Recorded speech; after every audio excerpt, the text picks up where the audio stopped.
चौद्वार सहरांचल प्राथमिक स्वास्थ्य केन्द्र अवस्था दयनीय हो पड़ी। चिकित्सा पाई नाहांती डाक्तर।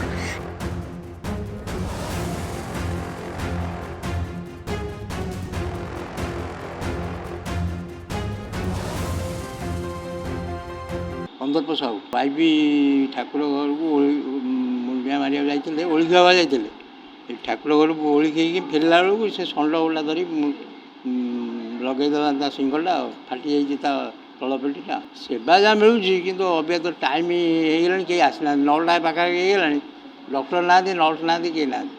चिकित्सा पाई रोगी माने आसी हंतसंत होउछंती। भगवानंक भरोसा रे रोगींक जीवन। चौद्वार पुरपालिका निकट रे थिबा कपालेश्वर सहरांचल प्राथमिक स्वास्थ्य केन्द्र एक प्रकार विपर्यस्त होई पड़िछि। जेमा दास ओटीएम दुर्गा बाजार औषध पाई आंठू गंटी 15-20 मिनट है औषध नहीं जी डॉक्टर आसिले देखे नहीं आई किए आसी ना डॉक्टर कहीं मुझे जानी आसी ना। यार खोलिबा समय सकाळ 8 घटिकारु दिबा 11 घटिका एवं पुणी संध्या 5 घटिकारु रात्र 8 घटिका पर्यंत सेवा जोगाई देबार समय थिले मध्य ठीक समय रे आसुनाहांती डाक्तर और कार्यरत कर्मचारी माने। चौद्वार दीर्घ दिन दाबी थिला डाक्तरखाना किंतु जहाँ चौद्वार माननीय पूर्वतन विधायक प्रभात रंजन विश्वाल सहरांचल स्वास्थ्य केन्द्र जो म्युनिसिपालिटी ऑफिस कड़े प्रचेषार जो स्थापना है किंतु दुखर विषय 2017 मसीह जो ठिका संस्था साई ठिका संस्था जो नहीं से ठीक भाव मेंटेन करना जोटा कि आज जहाँ कहले ये परिस्थिति होती डाक्तर ना ठीक समय खोला हो ना जोटा कि अव्यवस्था जो आज ये परिस्थिति है जो ठिका संस्था नहीं सी ठीक से मेंटेन परिचालना करूना ये कंप्लेन गले किसी दिन सी खाली बुलिकी आसी तागिद कर जाए ना जो अवस्था को सही अवस्था निहाती आज आपण माध्यम दाबी जनाऊँगी एटी डाक्तर नियुक्ति करा जाऊ विभिन्न विभाग डाक्तर नियुक्ति होगा निहाती आवश्यक।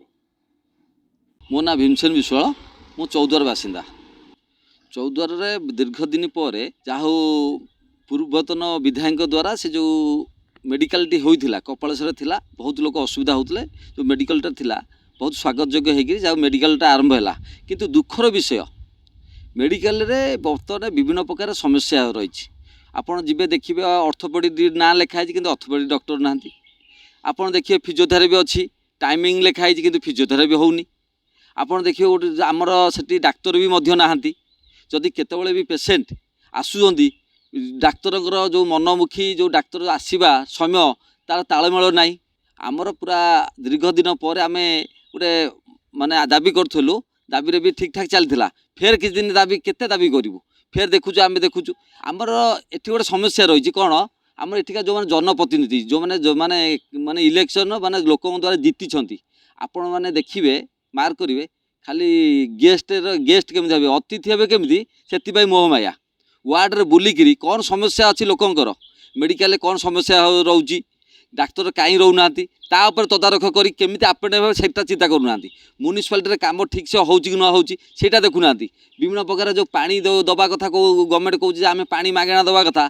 से पानी कार पड़ू कार पड़ूनी से देखुना खाली कतरे मोह लगी गेस्ट केमी हबू गेस्ट हबू जीवु अतिथि गामुछा पकेबू रोगीटी आसिले हिनस्ता होई फेरुबाकू पड़ुछि।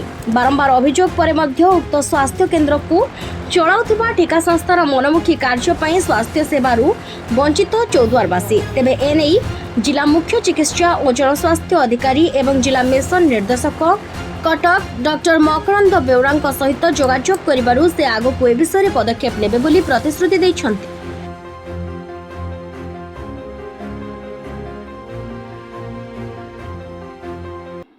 नहीं सेटा तो आमर अर्बान पीएससी भितर जाऊँगी तेणु सेठी आमर जो डाक्तर अच्छा सी कंट्राक्चुआल अच्छा सहित फार्मासीस्ट आज प्राय तार वीकली ऑफ थिला आउ बाकी जो स्टाफ रही से आमर एपर्यंत से गोटा ऑर्गेनाइज होनी ଆଉ ଏଇଟା ତ ମୁଁ ଆଜି ଶୁଣୁଛି ଯେ ସେଠି ଡାକ୍ତର ତାଙ୍କର ରେଗୁଲାର ଆସୁନାହାନ୍ତି ବୋଲି ଆପଣଙ୍କଠୁ ମୁଁ ଶୁଣୁଛି।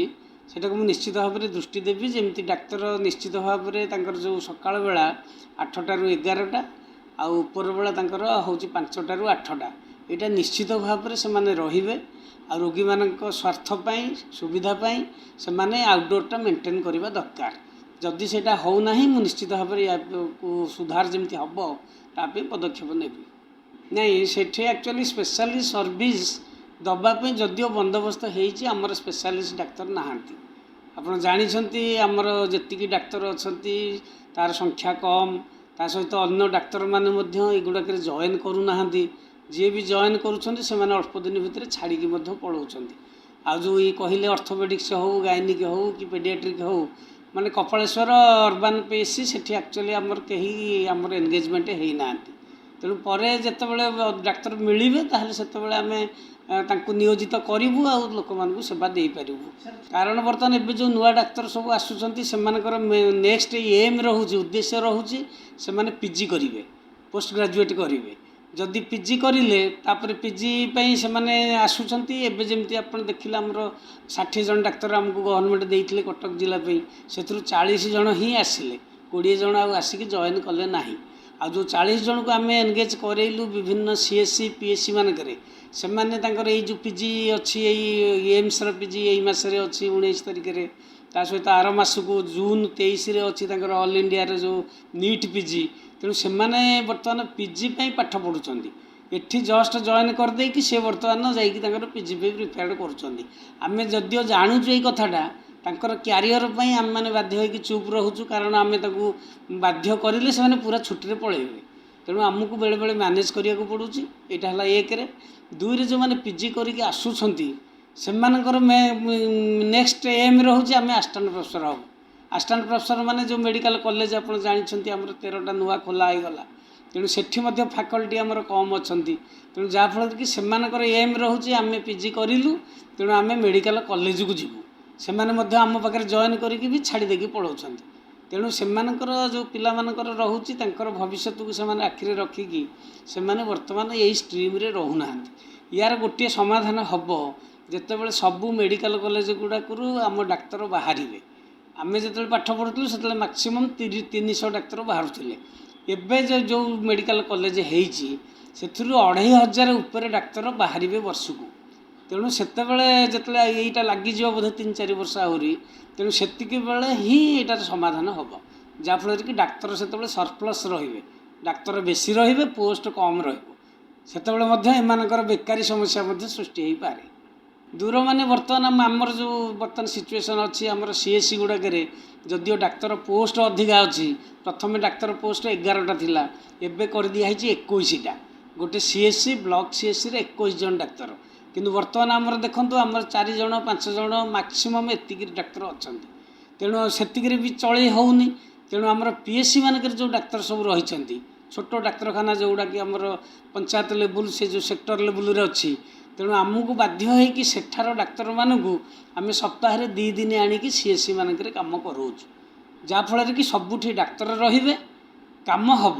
100% ନ ହେଇପାରେ, ଆମେ ଚେଷ୍ଟା କରୁଛୁ ଲୋକମାନେ ଡାକ୍ତରଙ୍କ ଠାରୁ ପ୍ରେସ୍କ୍ରିପସନ୍ ପାଆନ୍ତୁ ଆଉ ସେମାନଙ୍କର ସେବା ମାନେ ପାଆନ୍ତୁ। ଏଇଟା ହେଉଛି ଆମର ଉଦ୍ଦେଶ୍ୟ।